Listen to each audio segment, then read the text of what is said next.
Okay, तो हम next topic पे आ चुके हैं और नेक्स्ट टॉपिक जो है अपना मौर्य वंश। ठीक है, हमने अपना प्राचीन भारत का इतिहास में प्रागैतिहासिक काल से शुरू किया था।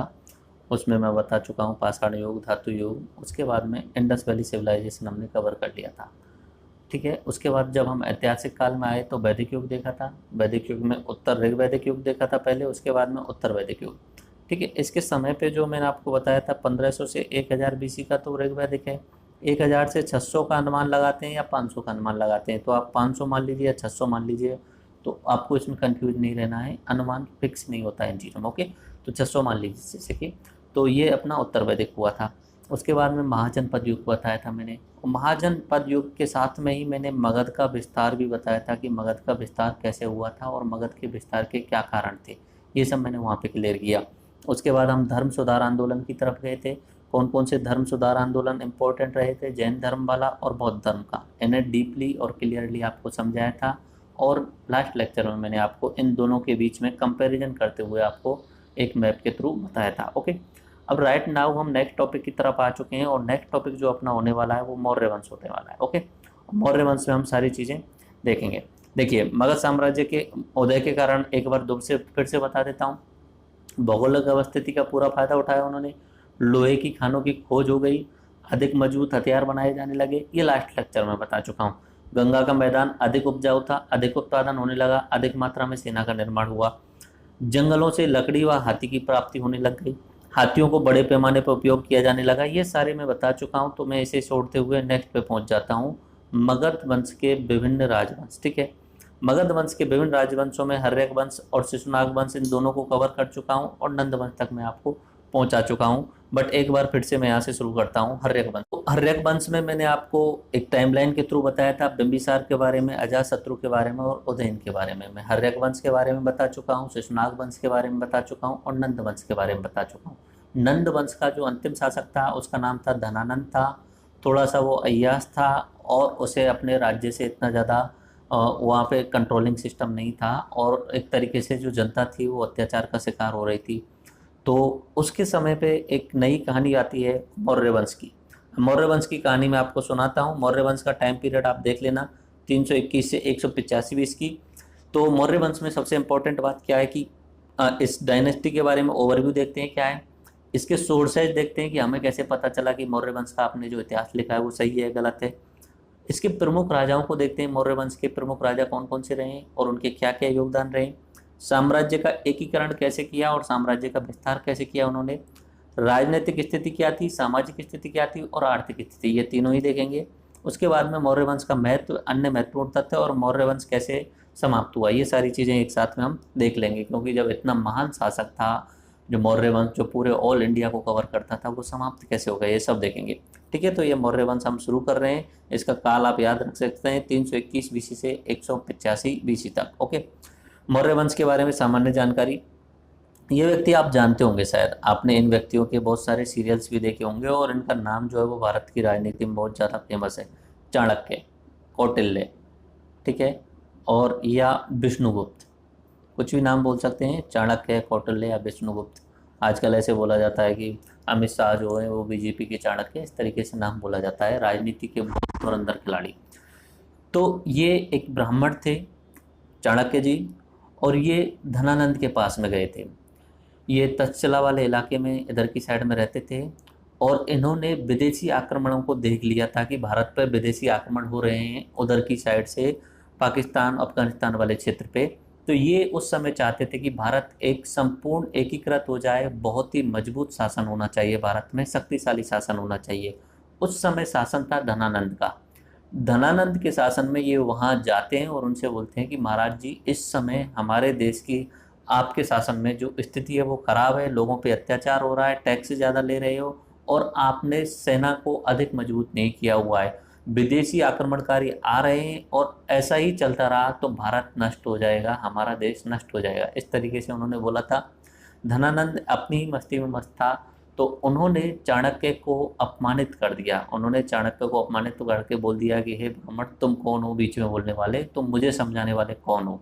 वहाँ पे चाणक्य प्रतिज्ञा लेते हैं, अपनी शिखा को, चोटी को खोलते हैं और बोलते हैं कि जब तक धनानंद मैं तुम्हारा सर्वनाश नहीं कर देता और तुम्हारी गद्दी पे किसी भी व्यक्ति को नहीं बिठा देता तब तक मैं अपनी चोटी को नहीं बांधूंगा। ऐसा चाणक्य वहाँ से प्रतिज्ञा लेके आते हैं।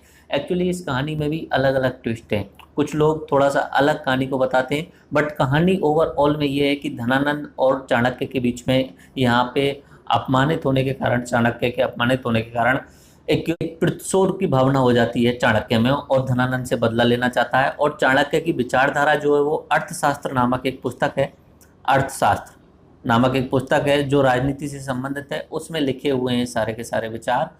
तो वहाँ से पता भी चलता है कि चाणक्य जो था एक शक्तिशाली राष्ट्र चाहता था, शक्तिशाली भारत का निर्माण चाहता था। अभी तक राइट नाउ दिस टाइम जो था चल रहा है 300 BC के आसपास तक, अभी तक पूरे भारत को एकीकृत करने वाला कोई भी शासक नहीं बना है। अभी तक जितने भी शासक आए हैं वो क्षेत्रीय रहे हैं, बड़े बड़े एरिया पे नहीं है। अभी तक कोई भी व्यक्ति पूरे उत्तर भारत को कवर नहीं कर पाया है। ये चाह रहा है चाणक्य कि पूरे भारत को मजबूत किया जाना चाहिए, ऐसा उनकी पुस्तक के अंदर लिखा हुआ है। तो ठीक है, चाणक्य गुरु थे और उन्होंने चंद्रगुप्त मौर्य को पकड़ लिया। अब चंद्रगुप्त मौर्य को एक बालक के रूप में पकड़ा था। ये बालक आप देख रहे हैं, ये सीरियल आता था किसी टीवी चैनल पे, तो वहाँ से इमेज उठाई हुई है। चंद्रगुप्त मौर्य माना जाता है कि धनानंद का ही किसी एक शूद्र स्त्री के साथ में अवैध संबंध थे, तो उनके कारण वो पैदा हुआ था चंद्रगुप्त मौर्य। तो वहाँ से उस चंद्रगुप्त मौर्य को उठाकर लेके आता है ये चाणक्य और उसे बनाता है शक्तिशाली, उसे बनाता है मजबूत और उसे धनानंद के खिलाफ लड़ने के लिए तैयार करता है। सेना बनाता है, धनानंद को हरवाता है, धनानंद को खत्म करवा देता है और वहाँ पे चंद्रगुप्त मौर्य नाम है, तो मौर्य वंश की स्थापना हो जाती है। ओके, तो गुरु कौन है? चाणक्य। शिष्य कौन है? चंद्रगुप्त मौर्य। किसको पराजित कर दिया? धनानंद को। तो इस मौर्य वंश के संस्थापक कौन हो गए? चंद्रगुप्त मौर्य। संस्थापना कब की गई है? 321 BC के आसपास में। ओके, इस तरीके से 321 BC में चंद्रगुप्त मौर्य के द्वारा यहाँ पे मौर्य साम्राज्य की स्थापना कर दी जाती है। तो आई थिंक ये आपको सामान्य ओवरव्यू समझ में आ गया होगा। अब बात करते हैं जानकारी के स्रोत। देखो, शुरुआत में ही बता चुका हूँ, या तो आपके आर्कियोलॉजिकल सर्वे होंगे, आर्कियोलॉजिकल सोर्स होंगे, या लिटरेचर सोर्स होंगे, यानी साहित्यिक होंगे।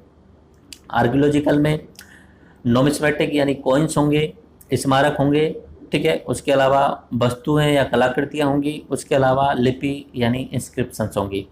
धार्मिक और गैर धार्मिक दो तरीके के साहित्य हो सकते हैं। धार्मिक में या दीपवंश और महावंश, इनसे जानकारी मिलती है हमें मौर्य वंश के बारे में। ये दोनों ही जो ग्रंथ हैं ये बौद्ध धर्म के ग्रंथ हैं और एक्चुअली में बौद्ध धर्म अपना लिया था अशोक ने अपने शासनकाल में, तो वहाँ से हमें जानकारी मिलती है मौर्य वंश के बारे में।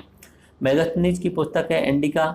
मेगास्थनीज को यहाँ पे राजदूत के रूप में नियुक्त किया गया था मगध में, तो उन्होंने एक पुस्तक लिखी थी इंडिका, तो उसमें भी हमें भारत के बारे में जानकारी मिलती है। संगम तमिल साहित्य में भी उल्लेख किया गया है। कौटिल्य की अर्थशास्त्र से भी हमें जानकारी मिल रही है। कलहण की राजतरंगिणी, ये अपने जम्मू कश्मीर वाला क्षेत्र है, वहाँ पे कलहण के द्वारा राजतरंगिणी लिखी गई है। इसमें भी मौर्य शासन का वर्णन किया गया है, तो इससे पता चल रहा है कि कश्मीर तक भी मौर्य साम्राज्य था।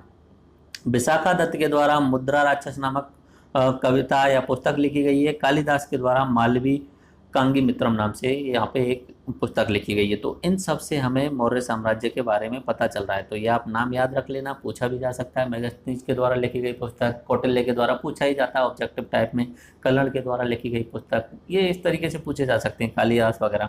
ओके, महत्वपूर्ण जानकारियाँ अशोक के अभिलेखों से प्राप्त हुई हैं। एक्चुअली में इस तरीके के बहुत सारे स्तंभ लिखे हैं, बहुत लंबा स्तंभ होता है, उस स्तंभ पे जानकारियाँ लिखी होती हैं कि यहाँ पे विजय युद्ध, विजय प्राप्त की, यहाँ पे अशोक के द्वारा अच्छे कार्य कराए गए। तो इस पे इस तरीके के हमें अभिलेख मिले हैं और उन अभिलेखों से स्तंभ लेख मिले हैं। एक तो स्तंभ लेख मिले हैं जो स्तंभ पे होते हैं, एक शिला लेख मिले हैं जो शिलाओं पे होते हैं, शिलाओं पे लिख के गाड़ दिए जाते हैं, और स्तंभ जो है वो बड़े लंबाई तक के होते हैं। ओके, ये इंस्क्रिप्शन मिले हैं, इनसे जानकारी मिलती है। इस तरीके से आप देख लीजिए, इंस्क्रिप्शन हैं। ओके, और ये कहाँ कहाँ मिले हैं इनका मैं यहाँ पे मैप आपको दिखा देता हूँ। ये मैप आप देख लीजिए कहाँ कहाँ पे आपको ये मिले हुए हैं। देखिए, ये अशोक के जो हैं वो इंस्क्रिप्शन हैं यहाँ पे। एडिक्ट ऑफ अशोक के जो हैं, एक तो है मेजर रॉक एडिक्ट, बड़े वाले जो हैं। उसके अलावा पिलर एडिक्स यानी स्तंभ अभिलेख हैं। उसके अलावा माइनर रॉक एलेक्स यानी छोटे लेवल के शिलालेख जो हैं। तो बड़े वाले देख लेते हैं। बड़े वाले जो मिले हैं इधर की साइड में अफगानिस्तान वाले क्षेत्र तक मिले हैं, इधर भी अफगानिस्तान में और इधर भी अफगानिस्तान वाले क्षेत्र तक, यहाँ तक मिले हुए हैं। तो इससे पता चल रहा है कि ये वाला जो क्षेत्र था, ये वाला क्षेत्र, क्योंकि कोई भी व्यक्ति शिलालेख वहीं पे लगाएगा जहाँ तक उसका शासन होगा, दूसरे राज्य में नहीं लगाया जा सकता क्योंकि राजा उसे लगाने नहीं देगा, दूसरा राजा। तो अशोक के द्वारा जो शिलालेख लगाए गए हैं, तो वहाँ से पता चल रहा है कि अशोक का जो शासन था वो इतने बड़े क्षेत्र पर था। इस तरीके से अशोक के साम्राज्य का यहाँ पे गणना की गई कि इतना बड़ा क्षेत्र वहाँ पे कवर था। यहाँ पे गिरनार में एक बहुत बड़ा शिलालेख मिला है। उसके अलावा ये अलग अलग इस जगह पे ये माइनर्स हैं। ये वाला जो अमरावती में जो मिला हुआ है, इस तरीके के जो आप देख रहे हैं, ये जो है पिलर एडिक्ट है, यानी स्तंभ अभिलेख है। ओके, और इस तरीके के जो ये जो आप बना हुआ है, ये जो है मेजर एडिक्ट्स हैं। ओके, एंड इनमें सबसे ज़्यादा इम्पोर्टेंट जो पिलर एडिक्ट्स हैं वो है कौशाम्बी वाला है। ये सबसे ज़्यादा इम्पोर्टेंट पिलर एडिक्ट्स है, यानी कौशाम्बी इलाहाबाद वाला क्षेत्र है, वहाँ पे जो स्तंभ अभिलेख मिला है वहाँ पे अधिक जानकारी मिलती है। ओके, अब मौर्य वंश की समय सारणी देख लेते हैं। ओके, पीडीएफ आपको नीचे डिस्क्रिप्शन में मिल ही जाएगा, तो वहाँ से आप डाउनलोड कर लेना और साथ साथ में आप चाहो तो ये समय सारणी आप बना लेना साथ साथ में। ओके, तो यहाँ पे मैंने जो समय सारणी बनाई हुई है वो 400 BC से शुरू की है, 400 BC से लेकर के और 100 BC तक लेकर आए हैं। लेकिन बाकी आपको तो बता चुका हूँ कि 321 BC से और 185 BC तक ही शासन रहा था। तो देख लेते हैं बीच बीच में कौन से इंपॉर्टेंट राजा रहे मौर्य साम्राज्य के। देखो, शुरू करते हैं यहाँ से 321 से लेके और 297 BC तक, 322 से या 321 से चंद्रगुप्त मौर्य का शासन रहा। उसके बाद में उनका बेटा आता है बिंदुसार, जो 297 से 273 तक रहता है। ओके, उसके बाद में उनका भी बेटा आता है अशोक, जो 273 से 232 BC तक रहता है। उसके बाद में कमजोर शासक आते हैं और बृहदत्त जो था वो अंतिम शासक होता है यहाँ पे मौर्य वंश का। ओके, देखिए, धनानंद को हराकर चंद्रगुप्त मौर्य ने मौर्य वंश की स्थापना की। बिंदुसार एवं अशोक शक्तिशाली शासकों के बाद कमजोर शासक आए, यानी बिंदुसार और अशोक जो थे बहुत अधिक शक्तिशाली थे। इनके बाद जितने भी मौर्य वंश के शासक आए वो कमजोर थे और धीरे धीरे मौर्य वंश डिक्लाइन होने लग गया। बृहद्रथ अंतिम शासक था, जिसे सेनापति पुष्यमित्र शुंग ने हत्या कर दी और शुंग वंश की शुरुआत कर दी। ओके, तो ये आपको समझ में आ गया होगा यहाँ से। अब एक एक राजा का लेते हैं डिटेल में, एक एक राजा को हम डिटेल में पकड़ते हैं। इंपॉर्टेंट जो राजा हैं, शुरुआत किसने की है मौर्य वंश की? चंद्रगुप्त मौर्य के द्वारा। ओके, चंद्रगुप्त मौर्य संस्थापक हैं, बता दिया। चंद्रगुप्त मौर्य के जो गुरु हैं वो चाणक्य हैं। ओके, उनके निर्देशन में ही धनानंद को हराते हैं और मगध वाले क्षेत्र पे कब्जा करते हैं। ओके, 305 BC में सेल्यूकस निकेटर पर आक्रमण कर दिया। अब सेल्यूकस निकेटर कहाँ से आ गया? एक्चुअली में जब सिकंदर आया था भारत पे आक्रमण करने के लिए 323 BC के आसपास में, और उसने राजा पोरुष को हरा करके अपना सिंध वाला और ये पंजाब और अफगानिस्तान वाला क्षेत्र जीत लिया था, तो वहाँ पे जाते हुए वो अपना दूत नियुक्त करके चला गया था सेनापति सेल्यूकस निकेटर को, और वही शासन कर रहा था इस जगह पे। अब 305 BC में इधर से जब यहाँ पे पाटलिपुत्र वाले क्षेत्र में मगध शासन शुरू हो गया, मगध नहीं, मगध क्षेत्र में मौर्य साम्राज्य शुरू हो गया और चंद्रगुप्त मौर्य का शासन है। ये अपना साम्राज्य बढ़ा रहा है, धीरे धीरे ये इधर सेल्यूकस निकेटर वाले क्षेत्र पे आक्रमण करता है और सेल्यूकस निकेटर पर आक्रमण करके उसे हरा देता है, यानी मजबूत साम्राज्य बनाने लग जाता है चंद्रगुप्त मौर्य और बड़े क्षेत्र पे कब्जा करने लग जाता है और उससे संधि कर लेता है। सेल्यूकस की बेटी से शादी कर लेता है और साम्राज्य विस्तार कर लेता है, यानी सेल्यूकस की बेटी से शादी कर लिया और ये सारा का सारा अनडायरेक्टली ये सब किसके कंट्रोल में आ गया? अपने चंद्रगुप्त मौर्य के कंट्रोल में आ गया।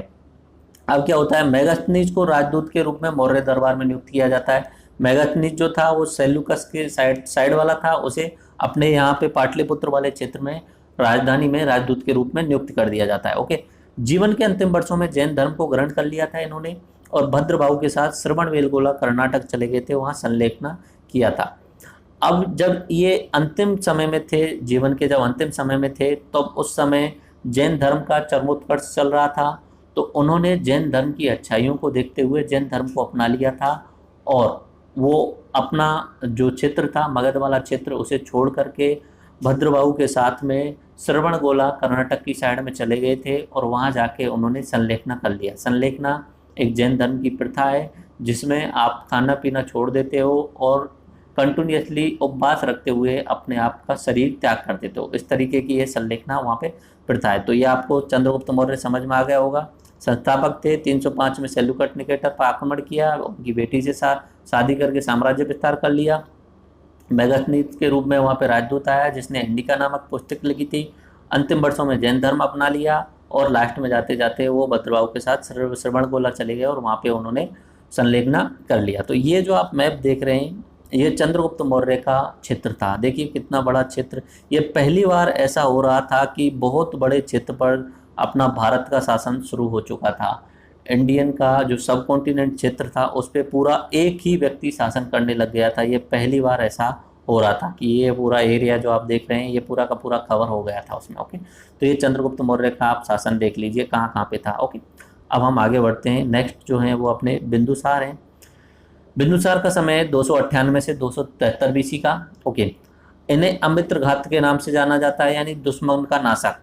इन्होंने आजीवक संप्रदाय का समर्थन किया। सीरिया के राजा ने दमिश्कस को मगध में राजदूत के रूप में नियुक्त किया था। ओके, दमिश्कस को राजदूत के रूप में नियुक्त किया था सीरिया के राजा ने। ओके, तो ये आप अमित्र घात के नाम से जाने जाते हैं। एक तो ये पॉइंट याद रखना है, आजीवक संप्रदाय को अपना है, ये याद रखना है। देखो अगर मैं मौर्य वंश की बात करूं तो उसमें 3 राजा इंपॉर्टेंट रहने वाले हैं। एक हैं अपने चंद्रगुप्त मौर्य, दूसरे हैं बिंदुसार और तीसरे हैं अशोक। ये तीनों ही कंटिन्यूसली मतलब दादा, उसके बाद में उनका बेटा और उसके बाद में उनका बेटा, इस तरीके से कंटिन्यूसली रहे हैं। इन्होंने अलग अलग धर्म अपनाए अपने अंतिम वर्षों में। जो चंद्रगुप्त मौर्य था, चंद्रगुप्त मौर्य शुरू में जो उसको मार्गदर्शन प्राप्त था वो विष्णुगुप्त यानी चाणक्य का था और शुरुआत में वो ब्राह्मण धर्म बोल सकते हैं उनको फॉलो करता था, लेकिन जीवन के अंतिम वर्षों में उसने जैन धर्म को अपना लिया था। ओके, चंद्रगुप्त मौर्य के बाद में बिंदुसार।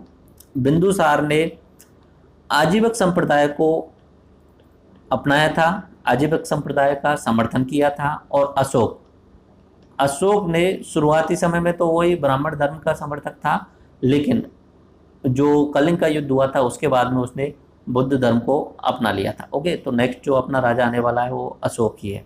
ये जो आप देख रहे हैं ये कंटिन्यूसली आप देखें तो आपको अच्छा लगेगा। देखिए किस किस तरीके से ये विस्तार हो रहा है मगध साम्राज्य का।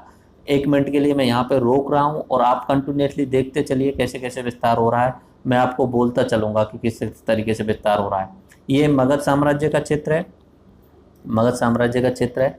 दोबारा से आपको मैं यहाँ पे कंटिन्यूसली बोलता चलूँगा। ये मौर्य शुरुआत हो रही है इस जगह से, मगध साम्राज्य की शुरुआत 600 बीसी के आसपास में। ओके, अब धीरे धीरे ये मगध साम्राज्य बढ़ता है। इधर वाला क्षेत्र, अंग वाला क्षेत्र कब्जे में ले लेता है बिंबिसार, ठीक है।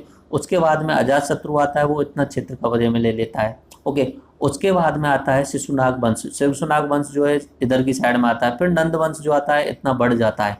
नंद वंश के बाद में जो आता है, नंद वंश के बाद में जो आने वाले हैं वो अपना चंद्रगुप्त मौर्य। चंद्रगुप्त मौर्य भी धीरे धीरे विस्तार कर रहे हैं और पूरे अफगानिस्तान और इवन आप देख रहे हैं ईरान इराक तक वो अपनी सीमा पहुंचा देते हैं। चंद्रगुप्त मौर्य के बाद में अशोक आता है। अशोक पूरे भारत पर ही अपना शासन कर लेता है।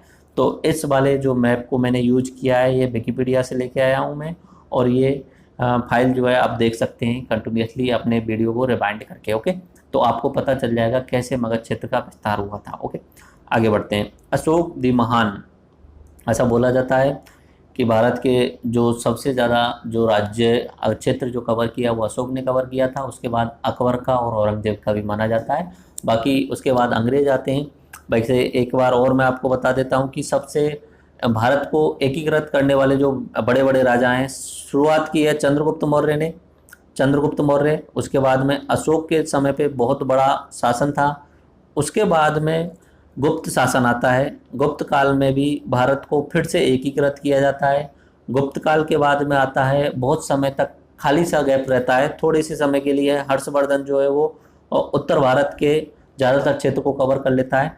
उसके बाद में छोटे छोटे राजा रहते हैं, फिर जो अपने बाहर से आक्रांता आते हैं और सल्तनत काल शुरू होता है। दिल्ली से जहाँ अपनी गद्दी पर शासन करते हैं, सल्तनत काल की शुरुआत होती है, तो वो भी भारत को एकीकृत करते हैं। उसके बाद में मुग़ल आते हैं, मुग़ल भारत को एकीकृत करते हैं, और मुग़लों के बाद में अंग्रेज आते हैं, ठीक है। अंग्रेज भी भारत को एकीकृत करते हैं। सबसे ज़्यादा अगर साम्राज्य बात करूँ तो अंग्रेज़ों के समय पे ही माना जाएगा, क्योंकि जितने भी राजा महाराजा थे वो कहीं ना कहीं इनडायरेक्टली अंग्रेज़ों के अधीन ही थे। वो अफगानिस्तान तक का क्षेत्र था अंग्रेज़ों के समय पे, बर्मा भी भारत का ही हिस्सा था अंग्रेज़ों के समय पे, इवन नेपाल का भी कुछ हिस्सा अंग्रेज़ों का ही था। तिब्बत के साथ में भी थोड़ा बहुत हिस्सा अंग्रेजों का ही था। तो अंग्रेजों के समय पे सर्वाधिक था, और उसके बाद में 1947 में भारत का विभाजन हो गया, और आज का जो भारत आप देखते हैं वही है। ओके, अशोका द ग्रेट, इसका समय जो है 273 से 232 BC। ओके, थोड़ा बहुत ऊपर नीचे हो सकता है, बट यहाँ 273 से 232 BC का। एक्चुअली में अशोका जो बिंदुसार की मृत्यु हुई थी 273 में, उसके बाद में यहाँ पे संघर्ष हुआ था गद्दी के लिए। माना जाता है बिंदुसार के 100 बेटे थे, 100 बेटों से उसने युद्ध किया, उन 100 लोगों लड़कों को या उन 100 बेटों को हरा करके ये अशोक जो था वो गद्दी पर बैठा था। तो यहाँ पे 4 साल संघर्ष चला था। 269 BC में ये गद्दी पे बैठा था, और 232 BC तक, जब तक ये जीवित रहा था, तक उसने शासन किया था। बिंदुसार के शासन में अशोक तक्षशिला और उज्जैन में गवर्नर था। ये पॉइंट आप याद रख सकते हैं, क्योंकि एग्जाम में पूछा जाता है, काफ़ी बार पूछा जा सकता है ये भी, कि जब बिंदुसार राजा थे तब अशोक कहाँ के गवर्नर थे।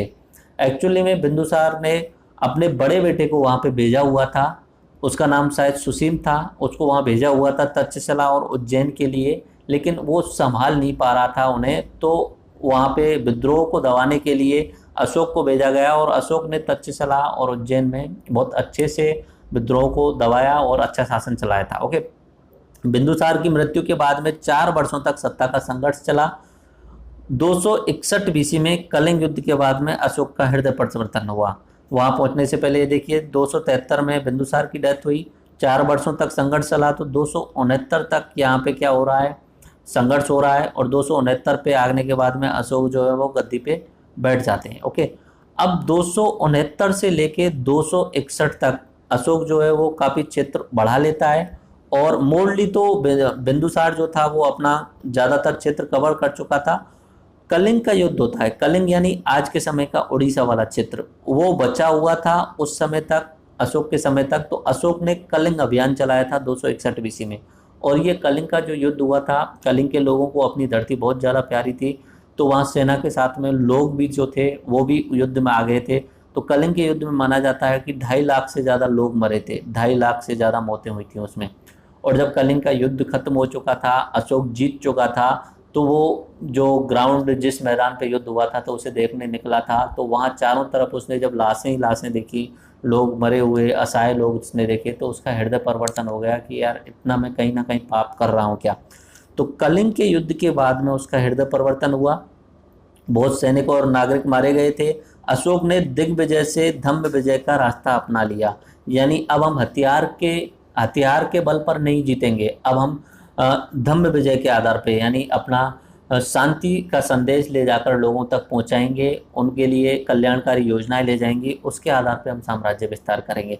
तो यहाँ पे अशोक ने दिग्विजय से अपनी रणनीति क्या कर ली, धम्म विजय। कब की है ये, कलिंग के युद्ध के बाद में। एग्जाम में ऐसा ही पूछा जा रहा है कि कलिंग का युद्ध कब हुआ, 261 BC में। ओके, और ऐसा भी पूछा जा सकता है कि हृदय परिवर्तन हुआ वो किस युद्ध के बाद में हुआ, तो कलिंग युद्ध के बाद में। ओके, अशोक ने बौद्ध धर्म को अपना लिया उसी समय 261 BC के आसपास में ही। बौद्ध भिक्षु थे उपगुप्त, उनके सानिध्य में उन्होंने बौद्ध धर्म को अपनाया था। बाद में मोगलीपुत्तिस, ये नाम है, मोगलीपुत्तिस, इनको अपना गुरु बना लिया। ओके, और वहाँ से उन्होंने बौद्ध धर्म के बारे में जानना शुरू किया, और बुद्ध से जितने भी रिलेटेड जितने भी धार्मिक स्थल थे उनको उन्होंने घूमा। लुम्बिनी, सारनाथ, लुम्बिनी में जन्म हुआ था, सारनाथ में उन्होंने पहला भाषण दिया था, पहला प्रवचन दिया था। श्रावस्ती, कुशीनगर में उनकी महापरिनिर्वाण हुआ था बुद्ध का। तो इस तरीके से ये अशोक उनको बौद्ध धर्म को अच्छे तरीके से समझता है और बौद्ध धर्म के प्रसार के लिए अपनी कोशिश करता है। और यहाँ पे जो रास्ता जो अपना लेता है वो अहिंसा का रास्ता अपना लेता है अशोक। इसलिए कुछ जो लोग हैं उसे महान मानते हैं, क्योंकि उसके बाद में 261 के बाद में वो 232 BC तक रहा है। तो 30 साल का जो शासन है वो उनका बहुत ज़्यादा अच्छा रहा है, समृद्धशाली रहा है। ठीक है, ये वाला जो क्षेत्र आप देख रहे हैं, ये वाला जो क्षेत्र आप देख रहे हैं, ये अपना कलिंग है जिस पे अशोक ने आक्रमण किया था। इससे पहले बिंदुसार के द्वारा ये पूरा क्षेत्र कवर किया जा चुका था। बिंदुसार के द्वारा ये कलिंग रह चुका था, तो कलिंग पर अशोक ने आक्रमण करते हुए कलिंग को जीत लिया था। ओके, अब उन्होंने बौद्ध धर्म को फैलाने का प्रचार किया अशोक ने। अब बौद्ध धर्म को फैलाने के लिए क्या क्या प्रचार किए, उनका बेटा था महेंद्र और उनकी बेटी थी संघमित्रा, इनके नेतृत्व में श्रीलंका के लिए प्रचार संघ भेजा था। यानी श्रीलंका में बौद्ध धर्म का प्रचार करने की शुरुआत हुई थी अशोक की। आज के समय में श्रीलंका में 70% पॉपुलेशन करीब करीब बौद्ध हैं, ठीक है। तो वो उसी समय उनके बेटे महेंद्र और उनकी बेटी संघमित्रा के द्वारा भेजे गए जो प्रचार संघ था उसी के द्वारा फैलाया गया था। ओके, धर्म महापात्रा की नियुक्ति कर दी गई, एक पद बना दिया गया धर्म महापात्रा अपने शासन के अंदर। और इन्हीं के समय पे थर्ड बौद्ध संगीति हुई थी 240 बीसी में। ये लास्ट लेक्चर में भी बता चुका हूँ जब बौद्ध धर्म का बारे में बताया था। अध्यक्ष थे मौग्लिपुत्तिस, ठीक है, राजा थे अशोक, और उस समय अभिधम्म पिटक नाम से जो रचनाएं लिखी गई थी। ओके, अशोक धम्म क्या होता है? अशोक धम्म एक शब्द है। अशोक धम्म का क्या मतलब होता है? एक वे ऑफ लाइफ है, एक कोड ऑफ कंडक्ट है, यानी जीवन जीने की एक शैली है अशोक धम्म के अंदर। कैसी शैली है? धम्म से हृदय परिवर्तन द्वारा विजय। अब हमें युद्ध से नहीं, हृदय परिवर्तन द्वारा विजय करना है। और क्या शैली में है? मानवता पहले नंबर पे, मानवता मनुष्य का कल्याण ये पहले नंबर पे। ओके, उसके बाद में समाज का कल्याण, ये अशोक धम्म का सिद्धांत है। पूछा जाए अगर बड़े क्वेश्चंस पूछे जाएं आरएस मेंस वगैरह या उनमें, तो 5 नंबर में पूछा जाए अशोक धम्म क्या है, तो वे ऑफ लाइफ है, यानी जीवन जीने की शैली है, और कोड ऑफ कंडक्ट है, यानी कुछ नियम है जो जीवन में पालन करने चाहिए। इसमें हृदय परिवर्तन द्वारा विजय, मानवता, समाज कल्याण, सभी धर्मों के प्रति सहिष्णुता, ठीक है। सहिष्णुता, यहाँ पे असहिष्णुता मैंने गलत लिखा हुआ है, टॉलरेंस। ओके, सभी धर्मों के प्रति वो टॉलरेंस हो जाते हैं। ओके, उसके अलावा अहिंसा का सिद्धांत, अहिंसा यानी नॉन वायलेंस, किसी के साथ में अहिंसा नहीं करनी, मन वचन और कर्म से। ओके, अब यहाँ पे अशोक का साम्राज्य कितना क्षेत्र फैला लिया है ये आप देख सकते हैं। अशोक के अभिलेख स्तंभ से उसके साम्राज्य का निर्धारण किया जाता है। अफगानिस्तान तक अशोक का शासन था, कश्मीर तक, दक्षिण भारत और नेपाल तक। ये मैप आप देख रहे हैं, इसमें आप क्लियरली देख सकते हैं कि अशोक का शासन कितने बड़े क्षेत्र पर था। आज के भारत का जो क्षेत्रफल है उससे भी ज़्यादा क्षेत्रफल कवर था अशोक के शासन के समय पे। ओके, यहाँ पे कुछ जगहों के नाम हैं, उन जगहों को, स्पेशल स्थानों के नाम मैं बोल देता हूँ। इधर की साइड में तक्षशिला, ओके, यहाँ पे इंद्रप्रस्थ यानी दिल्ली, इधर पट्टल, इधर उज्जैन, यहाँ पे सांची, सांची में स्तूप मिले हैं, बोध गया, पाटलिपुत्र और मथुरा, ये उस समय के फेमस सिटीज थे, तो वो यहाँ पे लिखे हुए हैं। बट क्षेत्र देख लीजिए कितना बड़ा क्षेत्र यहाँ पे कवर था अशोक के समय पे, बहुत बड़ा साम्राज्य था और संपूर्ण भारत एकीकृत था करीब करीब 50 साल के आसपास तक यहाँ पे अशोक के समय पे। उसके बाद में जो राजा आए थे वो कमज़ोर थे और उस बड़े साम्राज्य को संभाल नहीं सके थे। ओके, अब चलते हैं आगे। एक राजा के रूप में अशोक का विश्लेषण करते हैं। राजा के रूप में अशोक को कैसा माना जाता है? अब देखो, अशोक उस समय कैसे रहे होंगे नहीं पता किसी को। उनके अभिलेख, उनकी पुस्तक वगैरह और उनमें जो कल्याण की भावनाएं लिखी हुई हैं, इंडिका वगैरह, अर्थशास्त्र वगैरह, उसके अलावा जितने भी उनके शिलालेख और स्तंभ लेख हैं उनमें कहीं ना कहीं ऐसा दिख रहा है कि अशोक जो राजा थे वो महान थे। तो इतिहासकारों ने किस किस तरीके से अशोक का विश्लेषण किया है देखिए। अशोक को एक महान राजा माना है, बहुत अच्छा राजा माना है, शानदार उनका प्रशासन था, पॉलिसी ऑफ नॉन एग्रेशन की थी, यानी पहले से किसी भी दूसरे देश पे आक्रमण नहीं करना, इस तरीके की उन्होंने पॉलिसी अपना ली थी। 261 बीसी तक उन्होंने ऐसा किया था, एग्रेशन की नीति, कलिंग युद्ध, लेकिन कलिंग युद्ध के बाद में उन्होंने पॉलिसी ऑफ नॉन एग्रेशन की नीति अपना ली थी। Okay, promote the welfare of humanity, और मानवता कल्याण के लिए उन्होंने कोशिश की। उसके अलावा धम्म का रास्ता अपनाया। तो एक राजा के रूप में अशोक को बहुत बेहतरीन माना जाता है। विभिन्न साम्राज्यों के अंतर्गत क्षेत्राधिकार, यहाँ पे मैप है, ये मैं पहले भी दिखा चुका हूँ, एक बार दोबारा से देख लीजिए, जस्ट एक बार रिमाइंड कर लीजिए कि कैसे कैसे साम्राज्य विस्तार हुआ अशोक के समय तक का। ठीक है, दोबारा से शुरू हो रहा है, मगध साम्राज्य से शुरुआत हो रही है, राजगृह वाला क्षेत्र है, उसके बाद में ये बढ़ जाता है, राजगृह के बाद में ये पूरा क्षेत्र बढ़ गया अजातशत्रु के समय पे। उसके बाद में धीरे धीरे ये बढ़ने लगेगा और बढ़ेगा आगे चलते हुए शिशुनाग वंश के समय पे इतना क्षेत्र कवर हो जाता है। ओके, अब शिशुनाग वंश के बाद में नंद वंश आता है, तो नंद वंश के समय पे ये वाला क्षेत्र आप देख सकते हैं ये कवर हो जाता है। उसके बाद में चंद्रगुप्त मौर्य, ये वाला क्षेत्र चंद्रगुप्त मौर्य, फिर धीरे धीरे 321 बीसी का है चंद्रगुप्त मौर्य का, लेकिन चंद्रगुप्त मौर्य आगे विस्तार करता है 317 तक, तो ये वाला क्षेत्र अपने कब्जे में ले लेता है चंद्रगुप्त मौर्य भी।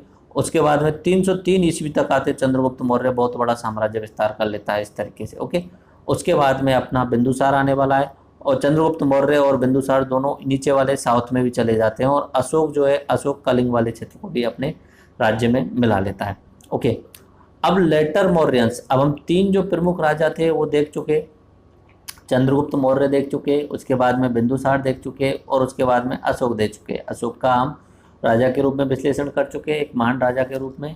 ओके, अब लेटर मौर्यंस यानी इनके बाद वाले जो राजा है उन्होंने क्या किया, उनके नाम क्यों नहीं सुनने को मिलते हैं। अशोक की मृत्यु 232 बीसी के बाद में मौर्य साम्राज्य पूर्वी व पश्चिमी क्षेत्रों में विभाजित हो गया।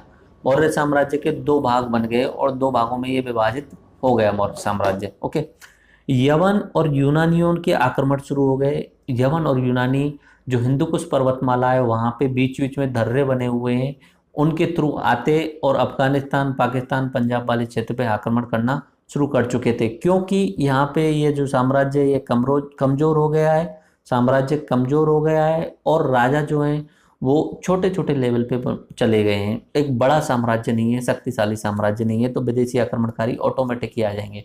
जब साम्राज्य छोटा हो जाता है तो विदेशी जो है वो अधिकार करने लग जाते हैं। अंतिम शासक जो रहा वो बृहद्रथ रहा था। ओके, ये मैं आपको बता चुका हूँ।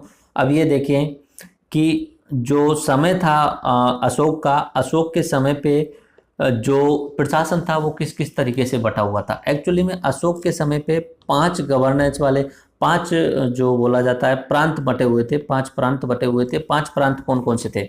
एक तो था अपना सबसे इम्पोर्टेंट ये वाला जो प्रांत था इधर वाला, इसका नाम था मगध प्रांत। ओके, उसके बाद में दूसरा जो प्रांत आता है उत्तर पथ। ये जो उत्तर पथ आप देख रहे हैं ये इस वाले पूरे क्षेत्र को ये उत्तर पथ कवर करेगा। इधर की साइड में उज्जैन वाला अवंतीपुर नाम से प्रांत था, यहाँ पे नीचे की साइड में दक्कन प्रांत था, और इधर की साइड में प्राच्य पथ था। तो ये 5 अलग अलग प्रोविंसेज में ये बटा हुआ था अशोक के समय पे। ओके, देखिए किस किस तरीके से मौर्य साम्राज्य की राजनीति कैसी थी। बीच में था मगध, सबसे इम्पोर्टेंट और सबसे जो महत्वपूर्ण राजधानी जहाँ थी पाटलिपुत्र, मगध वाला क्षेत्र जहाँ से पूरे भारत का प्रशासन कवर किया जाता था, वहाँ से संचालित किया जाता था। लेकिन फिर अलग अलग प्रोविंस बटे हुए थे। उत्तर में उत्तरपथ नाम था, उसकी राजधानी तक्षशिला थी। इधर की साइड में वेस्टर्न में अवंतीपुरा नाम से था अपना राज्य, और उसकी राजधानी उज्जैन थी। साउथर्न भाग जो था उसे दक्षिण पथ नाम दिया गया, उसमें सुवर्णगिरी या कनकगिरी राजधानी थी। और ईस्टर्न में जो प्राच्य पथ उसका नाम दिया गया, उसकी राजधानी थी तोसाली। ओके, तो ये उस समय गवर्नेंस का सिस्टम था।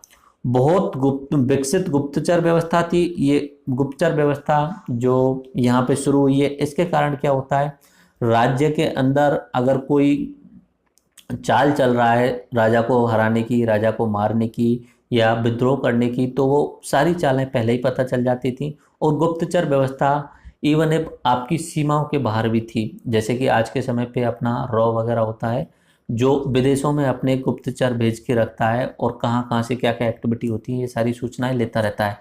हर देश की अगर गुप्तचर व्यवस्था मजबूत है तो वो देश जो है वो शक्तिशाली मजबूतों में बना जाता है। जैसे कि अमेरिका का एफबीआई, अमेरिका का एफबीआई जो है वो बहुत ही भयंकर जो है उनका गुप्तचर व्यवस्था का सिस्टम है। ओके, तो उस समय गुप्तचर व्यवस्था थी, उसके 2 नाम थे, संथाना और संचारी। इस तरीके से गुप्तचर व्यवस्था थी वहाँ पे। विदेशी देशों में राजदूत नियुक्त किए जाते थे। उसके बाद में प्रतिवेदक जो थे अशोक द्वारा नियुक्त पद थे, और अशोक को सूचनाएं ये प्रदान करते थे। प्रतिवेदक नाम से एक नया पद सृजित किया गया था, ठीक है, और विदेशों में राजदूत नियुक्त कर रहे हैं। तो यह प्रशासन की व्यवस्था है अशोक के और मौर्य साम्राज्य के समय पे। मिलिट्री देखिए, मिलिट्री के सेना के 6 अंग थे।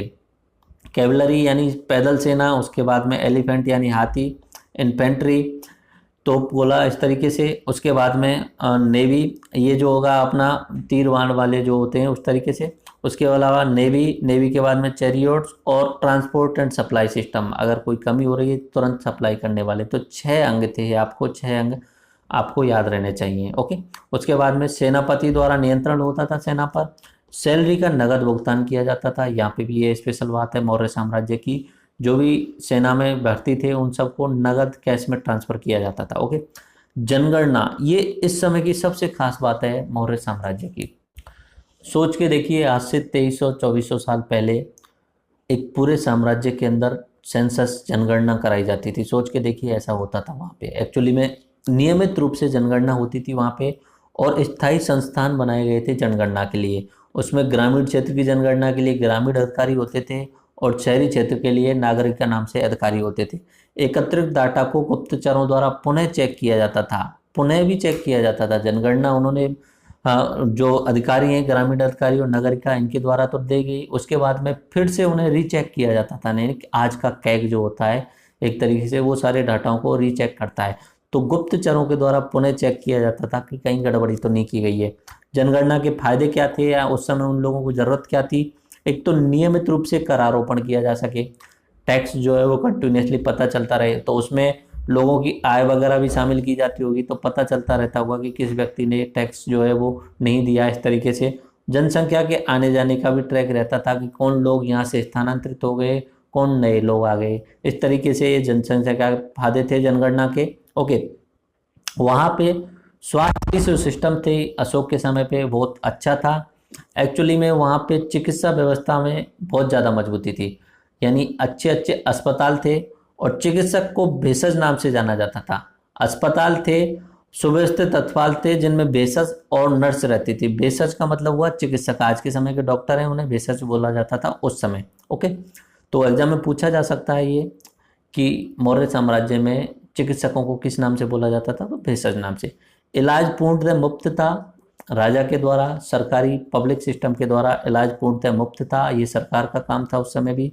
ओके, चिकित्सा व्यवस्था बहुत ही दुरुस्त थी। तो आप सोच के देखिए कि उस साम्राज्य को आप कैसा मानेंगे जहाँ पे इतनी अच्छी व्यवस्था रही होंगी, वो भी आज से 2300-2400 साल पहले। ओके, तो इसलिए ही तो अशोक को महान राजा बोला गया। ओके, आगे चलते हैं। मौर्य साम्राज्य की आर्थिक स्थिति, मौर्य की इकोनॉमी का सिस्टम क्या था? देखो, उस समय बजट बनाया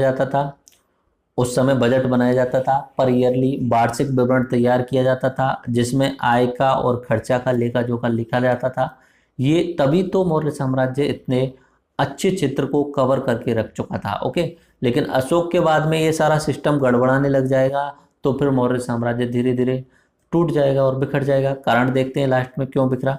ओके, तो आय और खर्चे का बेल लोका जोगा रहता था। आय कैसे होती थी? टैक्स लेते थे, लैंड टैक्स लेते थे, यानी भू राजस्व वो इकट्ठा करते थे। 1/6 भाग लेते थे कृषि का। बली होता था इनकम टैक्स उस जमाने का। इनकम टैक्स यानी कोई व्यक्ति अधिक कमाई कर रहा है तो वो टैक्स देता था, इनकम टैक्स। एक्चुअली में उस समय जो बली कर था वो स्वेच्छा से था, वॉलेंटरी था। ओके, व्यापार होता था उस समय, इंटरनल ट्रेड होता था और फॉरेन ट्रेड होता था। तो इंटरनल ट्रेड होगा तो बाहर से कोई वस्तु आएगी तो उस पर आयात शुल्क लगाएंगे, यहाँ से जा रही है तो भी कुछ ना कुछ शुल्क लगाएंगे, तो दोनों पे ही वो टैक्स लगाते थे। तो यहाँ पे व्यापार के कारण भी उन्हें आय प्राप्त हो रही है। खर्च कहाँ होंगे? शाही खर्चे तो पता ही है आपको। अगर महलों को व्यवस्थित रखना है उसमें बहुत सारे खर्चे होते हैं, शाही खर्चे होते हैं, फालतू के खर्चे जैसे बोल सकते हैं। सेना के खर्चे होते थे, सेना को नगद में वेतन दे रहे हैं, सेना के अधिकारियों को, उसके अलावा जितने भी अधिकारी पोस्ट में हैं वहाँ पे उनको दिए जा रहे हैं वेतन भत्ते कर्मचारियों के लिए। और पब्लिक वेलफेयर यानी जन कल्याणकारी योजनाएं चलाई जा रही हैं वार्षिक विवरण के रूप में। बहुत सारी जन कल्याणकारी योजनाएं कि इस बार हम सड़क बनवाएंगे, इस बार वहाँ पे कुएं खुदवा देंगे, अब सड़कों के सारे पेड़ लगवा देंगे, नए हॉस्पिटल बनवा देंगे, विद्यालय बनवा देंगे। तो जन कल्याणकारी योजनाएं उस समय चलाई गई थी अशोक के समय पे। ओके, और वहाँ पे रेवेन्यू डिपार्टमेंट था, department of commerce and industry था और ट्रांसपोर्ट डिपार्टमेंट था। ओके, रेवेन्यू डिपार्टमेंट का जो चीफ था उसे संहर्ता बोला जाता था, यानी आज के समय पर कलेक्टर बोल सकते हैं, जो कलेक्ट करने वाला हो। ऐसे ही संहर्ता जो है वो चीफ ऑफ रेवेन्यू डिपार्टमेंट। संहर्ता भी शब्द आप संधि विच्छेद करेंगे तो ऐसा व्यक्ति जो संग्रहित करता हो सारी चीज़ों को, यानी टैक्स संग्रहित करता हो। 1/6 वो ले ही रहे हैं, जो उत्पादन हो रहा है उसका 1/6 हिस्सा ले रहे हैं। Department of commerce and industry था और डिपार्टमेंट ऑफ जो तो ट्रांसपोर्ट था। तो ट्रंक रोड्स का निर्माण ये करते थे। ओके, ट्रांसपोर्ट कैसा था उस समय? यानी एक जगह से दूसरी जगह तक सामान ले जाना है तो ट्रांसपोर्ट सिस्टम कैसा था? बड़े एवं लंबे राजमार्गों का निर्माण किया, बहुत लंबे लंबे राजमार्ग बनाए गए, जैसे कि अफगानिस्तान से लेकर पश्चिम बंगाल तक का पूरा पूरा एक रूट बनवा दिया गया।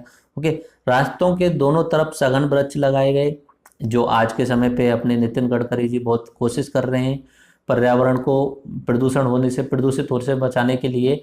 जितने भी सड़क किनारे हैं उन पे पेड़ पौधे लगाए जाने चाहिए। धर्मशालाओं का निर्माण किया गया था सड़कों के किनारे, क्योंकि राहगीर थक जाते थे। आज की तरह तो ऐसा नहीं होता था कि मोटर वाहन हो, उस समय बैलगाड़ी वगैरह होती थी या लोग पैदल जाते थे, तो राहगीर थक जाते थे, तो उनके लिए धर्मशालाओं का निर्माण किया गया था। नर्सरी वगैरह, कुएं, नहर, उस तरीके का निर्माण किया गया था। तो ट्रांसपोर्ट सिस्टम जो था उस समय बहुत अच्छा था। ओके। सामाजिक जीवन की अगर बात करें तो जाति व्यवस्था मौजूद थी, लेकिन जाति व्यवस्था जो थी वो व्यवसाय पर आधारित थी, जन्म पर आधारित नहीं थी। तो यहाँ पे समाज जो था बहुत अच्छा था। अगर कोई व्यक्ति अपनी जाति चेंज करना चाहे तो व्यवसाय चेंज कर ले और जाति भी चेंज हो जाती थी। आज की तरह ऐसा नहीं था कि जन्म के आधार पर ही जाति होगी। 7 जातियों का वर्णन मिलता है मैगस्थनीज की पुस्तक इंडिका में। ब्राह्मण, किसान, सैनिक, पशुपालक, कारीगर, न्यायाधीश और सेवक। अब देखिए यहाँ पे सातों जातियां जो हैं वो आज की तरह आपको देखने को नहीं मिल रही हैं। ये सारी की सारी जातियां जो हैं वो किस आधार पर दिख रही हैं आपको? सारी की सारी जातियां आप जो देख रहे हैं ये सारी की सारी दिख रही हैं आपको कर्म के आधार पर, यानी व्यवसाय के आधार पर। अगर कोई व्यक्ति वेदों का ज्ञान ले लेता है और पढ़ लिख जाता है तो ब्राह्मण कहलाएगा। खेती करता है किसान, सेना में भर्ती, पशुओं का पालन पशुपालक, कारीगर यानी जो काम कर रहा है, न्यायाधीश न्याय सुनाने वाला, और सेवक जो सर्विस सेवाएं देने वाला है। ओके। तो जाति व्यवस्था व्यवसाय पर आधारित थी, और जाति व्यवस्था जो थी वो समान थी, यानी ब्राह्मण, क्षत्रिय, शूद्र और ये सब एक ही लेवल पर थे। ओके। महिलाएं जो थी वो कुलीन वर्गों में तो बहु विवाह होता था, बाकी नॉर्मल जो सामान्य व्यक्ति थे वो एक ही विवाह करते थे। औरतों की स्थिति अच्छी थी मौर्य साम्राज्य में, और पढ़ाई की व्यवस्था थी। तो इसलिए तो अशोक को महान शासक बोला जाता है। यहाँ पे अच्छा सिस्टम था, और बौद्ध धर्म को उन्होंने अपना लिया था, तो अहिंसा का रास्ता उन्होंने अपना लिया। अब आती है मौर्य साम्राज्य के पतन के कारण। देखो, मौर्य साम्राज्य के पतन के सबसे आसान सा कारण अगर बोलें तो अहिंसा का रास्ता अपना लेना। अहिंसा का रास्ता अपना लेना।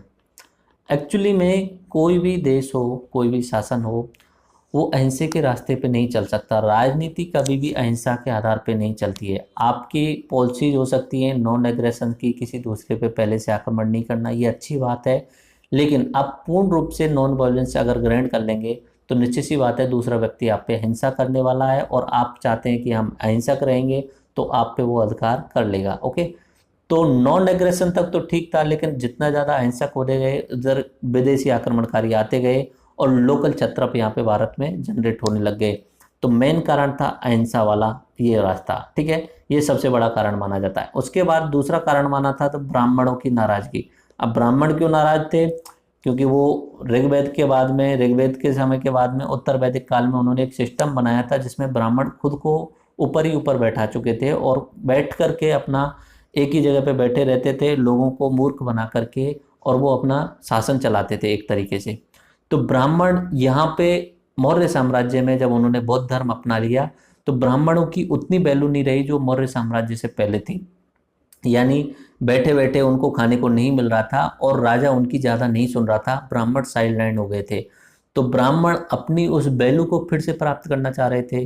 तो ब्राह्मणों ने कुछ ना कुछ चालें चली थी, जिनमें से एक चाल ये थी, जो शुंग वंश आता है, पुष्यमित्र शुंग वाला, तो वो उसे माना जाता है कि वो कहीं ना कहीं ब्राह्मण ही था या ब्राह्मणों की सह पर ही आया था। ओके। तो बौद्ध धर्म को अपनाना ये सबसे बड़ी कमी मानी जाती है उस मौर्य साम्राज्य के पतन के और मोर इम्पोर्टेंट यहाँ पे उत्तराधिकारी कमजोर होना।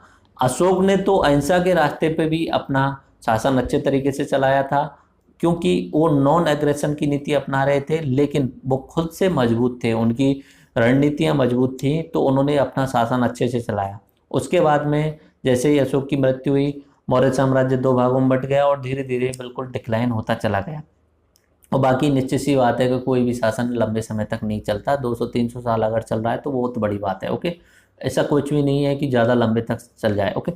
बौद्ध धर्म को अपनाना ये सबसे बड़ी कमी थी। उसके बाद में ब्राह्मण नाराज हो गए क्योंकि वो साइडलाइन हो गए थे, उनकी ज़्यादा वैल्यू नहीं रह गई थी।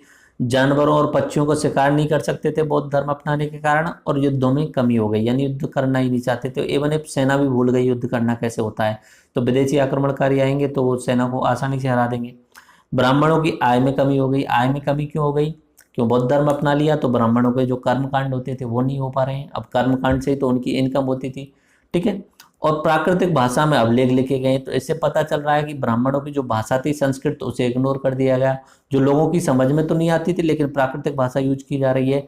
तो सामान्य जनता की बोलचाली वाली भाषा, सामान्य जनता का तो अच्छा कर रहे हैं, लेकिन यहाँ पे ब्राह्मणों के साथ में ऐसा लग रहा है कि वो साइडलाइन हो रहे हैं। ठीक है। और सभी नागरिकों के लिए समान नागरिक संहिता थी, ये सबसे खास बात थी, जिससे ब्राह्मण नाराज हो रहे हैं, क्योंकि ब्राह्मण अपने आप को ऊंचा मान रहे हैं, बोल रहे हैं कि हम जो हाई कास्ट हैं, ऊपर वाली श्रेणी में आते हैं, ब्राह्मण अपने आप को ऊंचा मान रहे हैं। और यहाँ पे समान नागरिक संहिता, यानी कि ब्राह्मण अगर कोई कुकर्म करता है या पाप करता है तो ब्राह्मण को भी वही सजा मिलेगी जो किसी लोअर कास्ट वाले व्यक्ति को सजा मिलने वाली है। समान नागरिक संहिता है, तो वहां पे भी ब्राह्मण नाराज हैं और वर्ण व्यवस्था कमजोर हो चुकी है यहाँ पे। ओके, ब्राह्मणों ने अपना महत्व समाप्त होता देखा, इसलिए शुंग राज्य का उन्होंने समर्थन कर दिया। ठीक है। और इम्पोर्टेंट यहाँ पे दूसरा कारण ये है कि वित्तीय संकट हुआ। वित्तीय संकट क्यों हुआ? विदेशी आक्रमणकारी अधिक आते जा रहे थे, सेना पे खर्च हो रहा था, और अधिक मात्रा में दान दक्षिणा दे रहे थे बौद्ध धर्म अपनाने के बाद में, सेना और नौकरशाह पे अधिक खर्च हो रहा था, तो पैसे की कमी भी हो गई। ओके, नौकरशाह का बढ़ता प्रभुत्व, जब शासन जो होगा, जो राजा जो होगा वो कमजोर होगा, तो नौकरशाह कंट्रोल लेने लगेगा और दमनकारी नीतियां अपनाने लगेगा। पश्चिम उत्तर सीमा पर कम ध्यान दिया गया, जो अपना पाकिस्तान अफगानिस्तान की जो बॉर्डर है उधर की साइड पे ध्यान ही नहीं दिया, और जितने भी विदेशी आक्रमणकारी आएंगे वो उधर से ही आने वाले हैं। अशोक की अहिंसा की नीति सबसे इंपॉर्टेंट कारण थी। अशोक की मृत्यु के बाद साम्राज्य का विभाजन हो गया और कमजोर उत्तराधिकारी रहे। तो ये जो है वो आपको RAS मेंस में पूछे जा सकते हैं, 10 नंबर में पूछा जा सकता है। ठीक है, कि मौर्य साम्राज्य के पतन के कारण बताइए, तो यहाँ पे 7-8 पॉइंट आप कंटिन्यूसली लिख देंगे तो आपको अच्छे मार्क्स मिल सकते हैं। ओके, तो इस तरीके से हमने मौर्य साम्राज्य के बारे में हम पहुंच गए। प्राचीन भारत हमने शुरुआत किया था प्रागैतिहासिक काल से, सिंधु घाटी सभ्यता, उत्तर वैदिक में ऋग्वैदिक उत्तर वैदिक देखा, महाजनपद युद्ध देखा, धर्म सुधार आंदोलन देखे, जैन धर्म बौद्ध धर्म देखे थे, उसके बाद में मगध का विस्तार कैसे हुआ ये देखा, उसके बाद में हमने यहाँ पे मौर्य वंश देख लिया। ओके, अब मौर्य वंश के बाद में मौर्योत्तर युग आता है। मौर्योत्तर युग में क्या होता है? उत्तर भारतीय साम्राज्य आते हैं, उत्तर भारतीय साम्राज्य, उत्तर भारतीय साम्राज्य। ओके, ये नेक्स्ट टॉपिक है अपना, उत्तर भारतीय साम्राज्य या मौर्योत्तर युग। ओके, तो मैं इस लेक्चर को यहीं पे समाप्त करता हूँ। आई थिंक आपको ये मौर्य युग समझ में आ गया होगा। इम्पोर्टेंट राजा चंद्रगुप्त मौर्य, बिंदुसार और अशोक हैं, और उनका शासन क्षेत्र मैंने आपको बताया, उनका आर्थिक राजनीतिक सामाजिक जीवन कैसा था, वो सारी चीज़ें आपको मैंने क्लियर करा दी। तो अब नेक्स्ट टॉपिक में आप मौर्योत्तर युग देखना। राम राम सा, धन्यवाद, जय हिंद।